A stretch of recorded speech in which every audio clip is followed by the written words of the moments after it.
your question? Read it in English or in Hiligaynon? Hiligaynon. Wow. Ang temperatura sang init nagataas halin sa 34 degree to 43 degree base sa AccuWeather.com. Para sa iyo nga aksyon, ang pagahimoon sa mga tao para malikawan ini. Para malikawan ang mataas nga temperatura sa init, bukid nun diri sa aglobong, kita magatanom sa mga kahoy. Wow. Ay, syempre, may ginautod. Kinatlan, may ginatanom. Diba? Ano? May Anihon. maanihon na oxygen.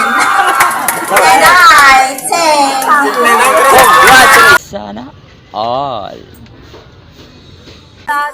Hi vlog! Sige. So my guys, Welcome. So ngayon guys, so basta dito sa Lobong. Maraming mga maganda dito mga idol. Mga mabait pa.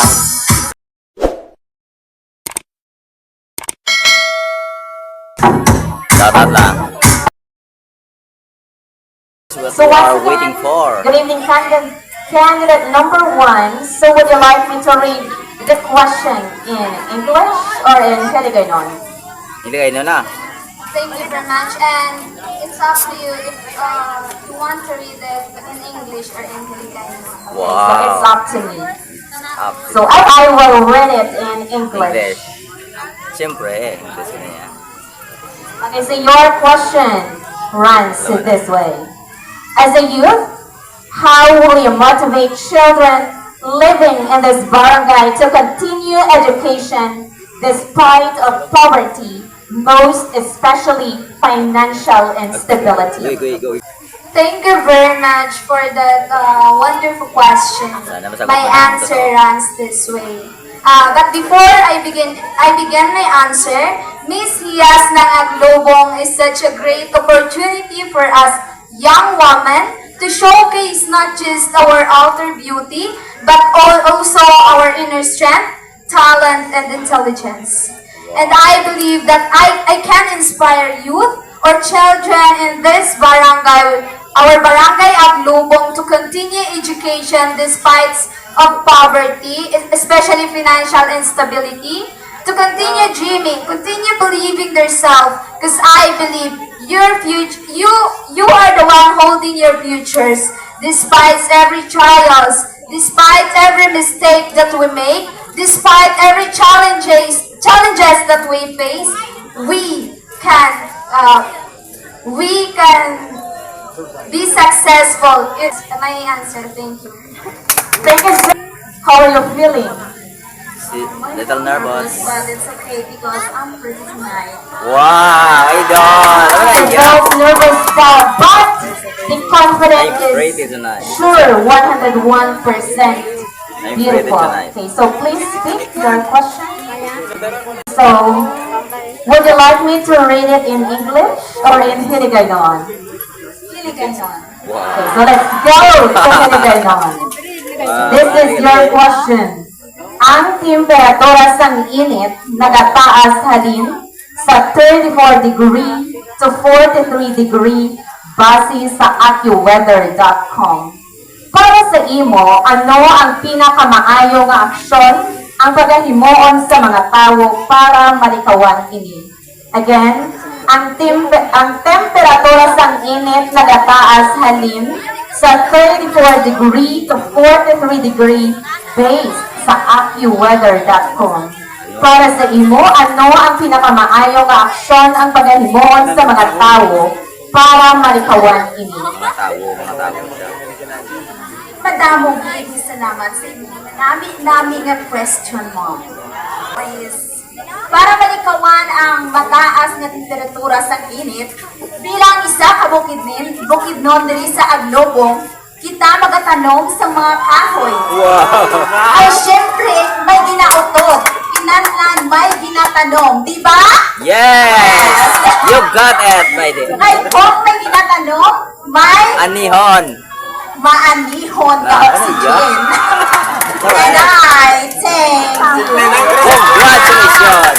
Short but Thank you so much, concise. Karen. Number 2, Idol mga Mr. Ben. Number Mga short but concise na, oh. forward. Sakto na sa... Panghamban mo sa mga supporters diri sa Subong Gabi. Ayos lang. Thank you din sa pag-support. Okay, thank you guys sa pag-support. Are you ready? So would you like me to read it in English or in Hiligaynon? Mare ko to. Hiligaynon. She chooses to she allowed me to read it in Hiligaynon. So your question runs this way. Kung tagaan ikaw sang kahigayunan nga makaistorya sa aton presidente, ano nga mensahe ang imo ipalabot sa iya parte sa aton barangay? Again, kung tagaan ikaw sang kahigayunan nga makaistorya sa aton presidente, ano nga mensahe ang imo ipalabot sa iya parte sa aton barangay? Ipakayadan ang Aradian kag kayadan ang Aradian kag paiwan para hindi na ang makikita ng mga tao. Wow. That's So thank you so much, candidate number 3. Moving on, candidate number 4. Hi, candidate number 4. You look beautiful and red. Kung sa ano ko na, binukol. Balbaan ka. I need to read it in English or in Hiligaynon? Ganyan na. Hiligaynon. Here's your question. Para sa imo, ano ang pinakadako o kung hanggod nga problema nga gina-eksperyensya o kung ginaatubang sa mga kababaihan subong kag paano mo ini masolusyonan? Again, para sa imo, ano ang pinakadako o kung hanggod nga problema nga gina-eksperyensya o kung ginaatubang sa mga kababaihan subong kag paano mo ini masolusyonan? Thank you for the wonderful question. Early marriage. Ang pinakadako o kung ang pinakahagod ng problema sa mga kababaihan subong amo ang early pregnancy. Oh, yan. Idol. Una, dapat katiyon gid nato ng aton ginikanan kung ano man ang correct, hanggan correct, sa Nelson. aton. Hindi kita dapat hindi kita Okay lang. magsuway kananda, and I thank you. Sana all. Thank you so much, candidate number 4. So that is almost from the last, but not the least, candidate number 5. Hi, candidate number 5. Namin ito gina. How are you Medyo feeling? nervous, oh. Don't feel nervous. Please speak your question. Okay, so here's your question. Would you like me to read it in English or in Hiligaynon? Hiligaynon, ah. Hiligaynon. Okay, let's go. Here's your question. Kung ikaw papiliyon sa duwa, ang pagkagwapa pero hindi maaram, o kung maaram pero hindi guwapa, Diba nga. po, siyempre. Siyempre, pinayin ko doon dyan, nakita na naman araw ko ng guwapa. Ano ba yung pinayin? Ba't ka lang maharap ng guwapa? Thank you for the wonderful question. Thank you so much. Wow. Number 5 there. Good morning, ladies and gentlemen. Our for the question and answer portion. Tama ba niya? Tara. Hi, vlog. Tara. Hi, vlog. Sige. So, my guys. So, Welcome sa mga pan guys. Oh. so ngayon, guys, so, Mga- basta dito sa Lubog. Maraming mga maganda dito mga idol. Mga mabait pa.